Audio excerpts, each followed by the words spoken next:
Hi, this is Laura Robles with Walter's Gardens, and I'm here today to talk to you about a brand new plant that we're offering for the 1920 season. We're really excited about it. This is Spigelia, little redhead. Marylandica is the species. This is a native plant to the United States. Typically in the eastern portion of the United States is where it can be found. It's a great plant. You can see the buds coming on it. It's going to have these really nice tubular bright red flowers. Hummingbirds love them. They're just magnets for hummingbirds. And it's a great garden performer. It does very well in both sun and shade, really with no speakable decrease in flowering, even if it's grown in shade. And it's also quite tolerant of a wide range of soil types and moisture levels out in the garden. And we feel like this is going to be a great plant. We're going to be offering it as a bare root.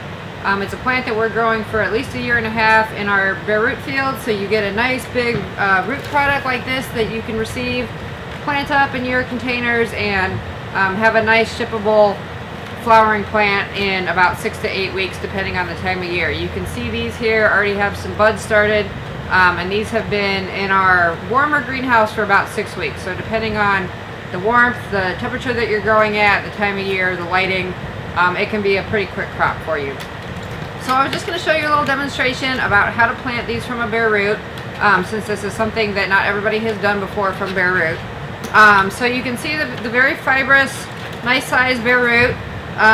We will put a little bit of soil in the bottom of the container first, and then you really don't want to have to wrap too much of the root down in the bottom. So when you get your roots, if they're too long, you can trim them. You can usually trim them even up to about half of the volume of that root. And you want to bury these eyes that are coming up in the crown just under the soil surface. So by the time it's pushed down, you are going to need to trim some of that off. So, sanitizing.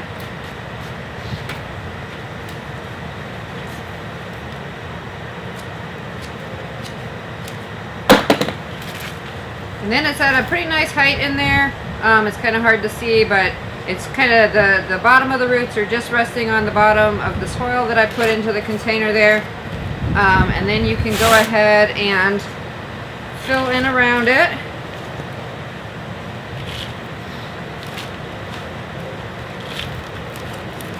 You always want to kind of shake the pot a little bit, make sure that you get the soil down in between all those roots on a fibrous root system like that.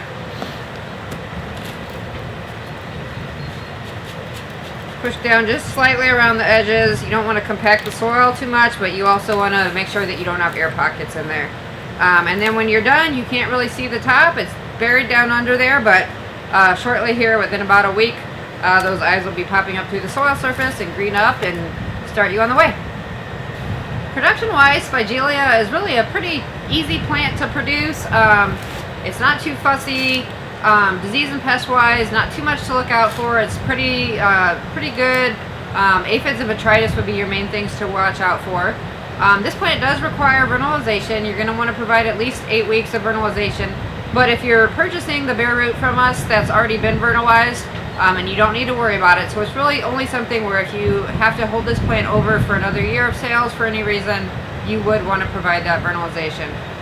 Beyond that, 6 to 8 weeks grow time during warmer times, probably up to 10 to 12 weeks during the cooler times.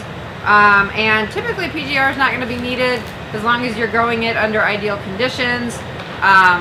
It likes to be grown between about 55 and you can go on up to about 70 max, 75. Again, the warmer you grow, the more likely you're going to need some PGR. In the case of this plant, you could do a Sumagic uniconazole spray starting around 5 to 10 parts per million, and that'll easily help you tone down those inner nodes to reduce some stretch on it. Other than that, this is really a pretty easy plant to grow.